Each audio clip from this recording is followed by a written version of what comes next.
महाराज, आप धन्य हैं। राजा परीक्षित कली की ये चाल समझ न पाए, क्योंकि वह शायद क्षण भर के लिए ये भूल गए थे कि उनके माथे पर सजा मुकुट भी स्वर्ण से ही निर्मित है। बस फिर क्या था, कली अपनी माया से राजा परीक्षित के मुकुट पर जा बैठा। कलियुग की इस माया से अनजान राजा परीक्षित शिकार करने हेतु घने जंगलों में अग्रसर हुए। कुछ समय पश्चात जब राजा को प्यास लगी, तब वह पास ही ऋषि शमीक के आश्रम जा पहुंचे और जल के लिए उन्हें आवाज लगाई। प्रणाम ऋषिवर, ऋषिवर, ऋषिवर। ऋषि शमीक उस समय ध्यान में लीन थे एवं उन्होंने मौन व्रत भी धारण किया हुआ था। इसीलिए उन्होंने राजा परीक्षित को कोई उत्तर नहीं दिया। बस उसी क्षण मुकुट पर बैठे कलियुग ने अपना असर दिखाया और राजा परीक्षित को लगने लगा कि ऋषि शमीक ने उन्हें अनदेखा कर उनका अपमान किया है। राजा परीक्षित ने क्रोध में आकर ऋषि शमीक के गले में एक मरा हुआ सांप डाल दिया।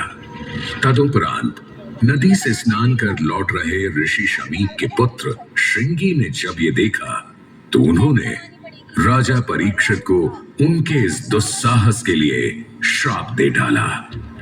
हे राजन, मैं तुम्हें तुम्हारी इस उद्दंडता के लिए कभी क्षमा नहीं करूंगा। मैं तुम्हें श्राप देता हूं कि केवल 7 दिनों के भीतर ही तुम्हारी तक्षक नाग के डसने से मृत्यु हो जाएगी। बस फिर क्या था, श्राप के कारण ऐसा ही हुआ। राजा परीक्षित की मृत्यु हुई और कलियुग का आरंभ हुआ। अभिषेक को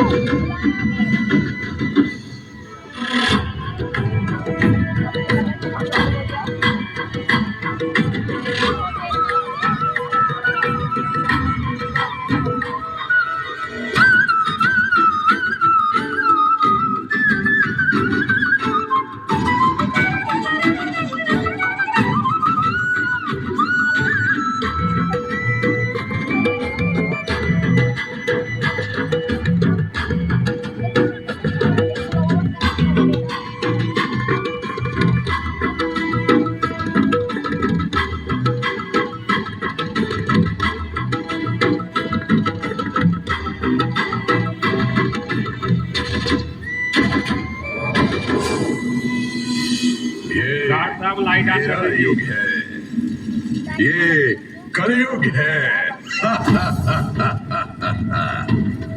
मेरे इस युग में धर्म, सत्य, दया, सहनशीलता, आयु एवं शारीरिक बल, ये सभी दिन प्रतिदिन क्षीण होते चले जाएंगे।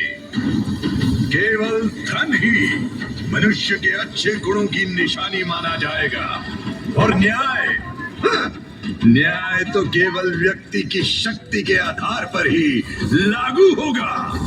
सफलता पाने के लिए मनुष्य अपनी मेहनत और लगन से ज्यादा छल कपट पर निर्भर करेगा। हिंसा, द्वेष, लोभ, भूख, प्यास और बीमारी मनुष्य को चारों ओर से त्रस्त कर देगी। धर्म के मार्ग को तो पूरी तरह से भुला ही दिया जाएगा, क्योंकि पाखंड को ही इस युग में पुण्य माना जाएगा। ये मेरा युग है, कली का युग, कलियुग, और इस कलियुग को कोई भी परास्त नहीं कर सकता।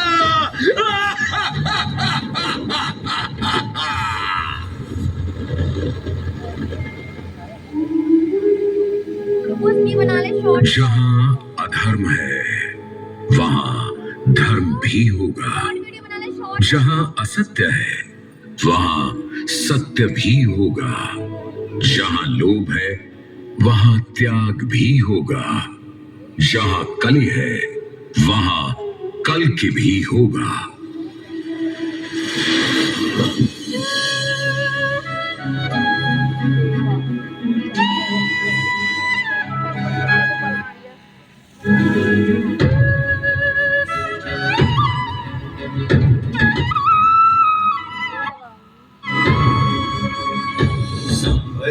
ग्रामे